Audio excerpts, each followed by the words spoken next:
Admission போடுறப்பவே doctor இல்ல அப்படின்னு சொல்லியிருந்தீங்கன்னா நாங்க எதுக்கு இங்க வந்து பார்க்க போறோம்? டாக்டர் அட்மிஷனை போட்டு கூட்டு போயிட்டு எமர்ஜென்சி வார்டுல பாத்துட்டு பாக்குற கூட்ட படுக்க வச்சுட்டு இப்ப அநியாயமா இப்படி சாவச்சிட்டாங்களே சார்.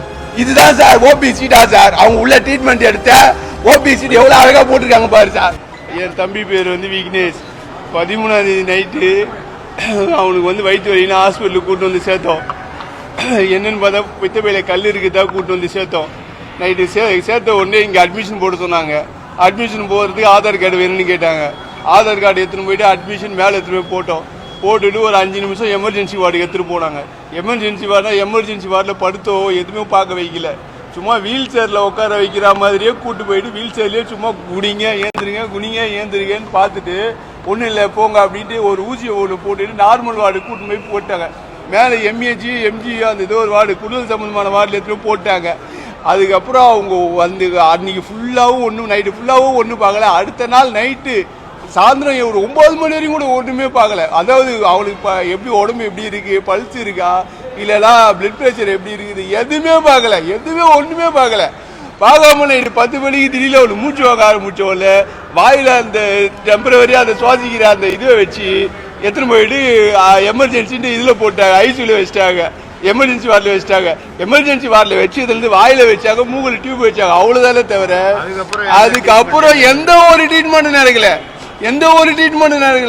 ஒரு டாக்டர் வந்து பாக்குறதோ இல்லைன்னா அவனுடைய ஹெல்த் கண்டிஷன் இப்ப எப்படி இருக்கு, என்ன நிலைமையில இருக்கிறா, ஐயோ விட்டுல அவன் எந்த நிலைமையில இருக்கிறா, அப்புறமேட்டுக்கு அவளை எப்படி அவன் ரெக்கவர் பண்ண முடியுமா அப்படின்னு ஒரு டாக்டர் கூட வந்து எட்டி பார்க்கல. ஒருத்தர் கூட வந்து எட்டி பார்க்கல. உங்க அரசாங்க ஆஸ்பத்திரி நம்பி தாங்க பொதுமக்கள் இங்க வந்து பாக்குறோம். இது மாதிரி டாக்டர் கூட நான் மட்டும் இவ்வளவு விஷயத்த நீங்க டக்குன்னு பண்றீங்க. போய் இப்போ ஒருத்தர் இறந்து கிடக்குறான். 31 வயசா, 2 வயசுல ஒரு குழந்தை, 2 வயசுல ஒரு குழந்தை ஒண்ணு இருக்கு, கொண்டாட்டி இருக்கிறாங்க. இப்ப இதுக்கு யாரு என்ன பதில் சொல்ல போறாங்க?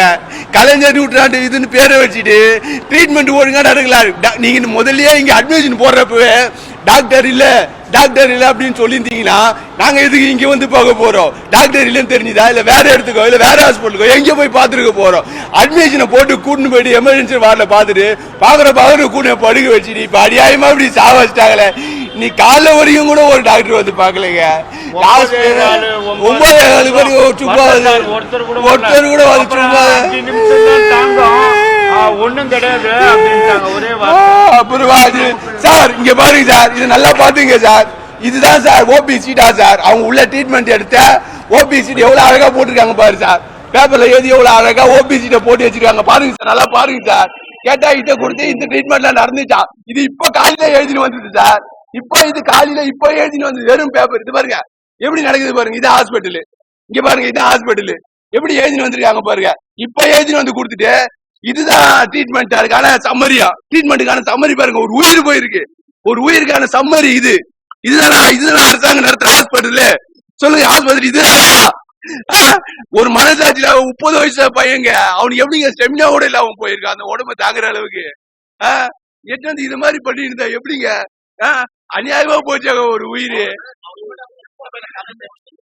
செட்டிநாடு ஹாஸ்பிட்டல் அதுக்கு முன்னாடி இங்க வரதுக்கு முன்னாடி செட்டிநாடு ஹாஸ்பிட்டல் பார்த்துட்டு அதுக்கப்புறம் அங்க ஸ்டேட்மெண்ட் வாங்கிக்கினேன். அங்க எங்களால செலவு பண்ண முடியாதுன்ட்டு ஒரு நாளைக்கு 15,000 ரூபாய் 20,000 ரூபாய் கேட்டாங்க ஐசியூல. அதனால எனக்கு செட் ஆகாதுங்க வச்சு பாக்குறதுக்கு. அதனால என்ன பண்ண வேணாம் நீங்க கொடுங்க அப்படின்ட்டு. சரி நல்லா பாப்பாங்களே அப்படின்றதுக்கோசம் இந்த ஹாஸ்பிட்டலுக்கு கூட்டிட்டு வந்தேன். ரொம்ப நாளா இல்ல டாக்டர். அதுக்கு அன்னைக்குதான் தெரியுமா நீ பித்தப்பையில கல் இருக்கிறதுன்றது. பெயின் வந்ததுக்கு அப்புறம் தான் தெரியுமே. அதுக்கப்புறம் தான் கூட்டு வந்து சரி இங்க வந்தா நல்லா பாப்பாங்களே, இது வந்து சூப்பர் ஸ்பெஷாலிட்டி மருத்துவமனைன்றாங்களே, நல்லா பாப்பாங்களே நம்பியும் கூட்டு வந்தேங்க. இப்படி அநியாயம் பண்ணிட்டாங்களேங்க. இதுக்கு ஒரு நீதி நியாயமா கிடையாதா? விக்னேஷ் வந்து ஒரு ஒர்க் ஷாப்ல வந்து ஒர்க் இன்சார்ஜரா இருக்காருங்க. இந்த மாதிரி எப்பயுமே கிடையாது சார். இப்பதான் சார் ஒரு வாரமா தான் சார் இருக்கு. அவர் ரெகுலரா இருந்தா கூட பரவாயில்லையே, மனசு ஏத்துக்கிட்டு இருக்குமே. அப்படி கிடையாது. நல்லா தானே இருந்தான். நல்லாதான் இங்க கூட்டு வர வரைக்கும் நல்லா இருந்தான். நல்லா அருமையா இருந்தான். அழகா கூட்டு போகணும், அழகா நடக்க வச்சு கூட்டு போகணும். கூட்டு வந்தோம் ஒரு நாள் எப்படி உயிர் போவோம்? 13ஆம் தேதி சார், 13ஆம் தேதி கூட்டு வந்தோம். இது மாதிரி பண்றாங்களே, இது நியாயமா? இதுக்கு நீங்க தான் ஒரு தீர்வு சொல்லணும். 30 வயசு ஒரு பையன் இறந்துட்டால. இல்ல அன்னைக்கு எடுக்க அன்னைக்கு எடுக்கிறப்பதான் தெரிஞ்சதே கல்லு அப்படின்ட்டு. அதுக்கு முன்னாடி ஹாஸ்பிட்டல் பாத்துருக்கோம். அதெல்லாம் நார்மல் தான், ஒன்னும் ப்ராப்ளம் இல்ல அப்படின்ட்டு ஹாஸ்பிட்டல் பார்த்து அமுச்சு விட்டா, வேற ஒண்ணும் கிடையாது. இன்னைக்கு இந்த இஷ்யூ தெரிஞ்ச உடனே இங்க வந்தோம். சரி, அங்க காசு அதிகமா செலவாகுமே, இங்க வந்து பாத்துக்கலாம் அப்படின்ட்டு. வேலை நிறுத்தம் அதுதாங்க உண்மை. அதாவது டாக்டருக்கு வேலை நிறுத்தத்துக்கு காரணம் அதான் எங்க தம்பி உயிரா போச்சு. இந்த டாக்டருக்கு வேலை நிறுத்தம் பண்றாங்களே, அதுக்கு அடுத்தபடியான நடவடிக்கை அரசு என்ன எடுத்தது?